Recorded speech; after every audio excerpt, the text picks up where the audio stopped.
ராதே கிருஷ்ணா. வணக்கம். நான் உங்கள் சிக்கியமாக பேசுகிறேன். இந்த மார்கழி மாதத்தில் காலையில் நேரத்தில் எழுந்திரிச்சு திருப்பாவை திருவெம்பாவையெல்லாம் பாடிட்டு கோவிலுக்கு போயிட்டு வரீங்களா? சரி வாங்க, உங்கள் எல்லாருக்குமே சிவபெருமானோட அடியும் முடியும் காமிக்கிறேன், பார்க்கலாமா? என்னது ஆச்சரியமாக இருக்கா? திருமாலாலையும் பிரம்மாவாலையுமே பார்க்க முடியலையே, நாம் எப்படி பார்க்குறது அப்படின்னு நினைக்கிறீங்களா? கண்டிப்பாக நம்ம எல்லாரும் பார்க்கலாம். சீக்கிரமாக வாங்க பார்க்கலாமா? சிவபெருமானோட அடியை பார்க்கணும் அப்படின்னாக்கா நம்ம வந்து மார்கண்டேயர் காலத்துக்கு போகணும். போகலாமா? மார்கண்டேயர் வந்து மார்கண்டேயர் பிறந்தது இந்த மார்கழி மாதம் தானே. அவர் வந்து சிவபெருமான் மேலே ரொம்ப பக்தியாக இருந்து யமன் வந்து அவர் பிடிக்க வரும்போது அவர் என்ன பண்ணார், சிவபெருமானை அப்படியே கட்டிக்கிட்டார்.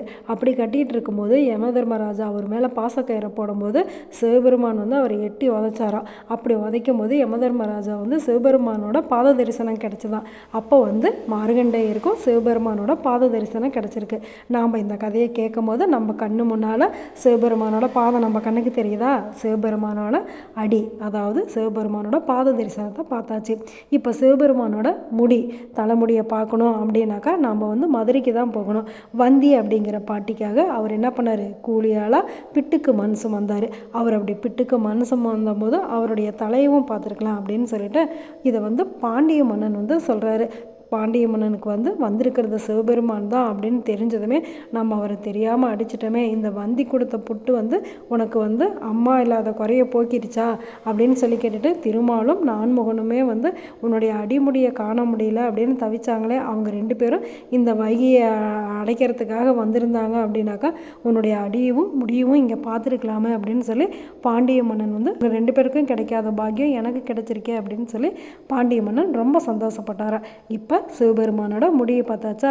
இது 2ஐயும் நம்ம இப்போ தனித்தனியாக தான் பார்த்துருக்கோம். இந்த 2ஐயுமே ஒட்டுக்காக நம்ம பார்க்கணும் அப்படின்னாக்கா சிதம்பரத்துக்கு போகணும். சிதம்பரத்தில் தான் வந்து சிவபெருமான் எப்படி இருக்காரு, சிவகாமி அம்மையோட நம்மளுக்கெல்லாம் காட்சி கொடுக்குறாரு.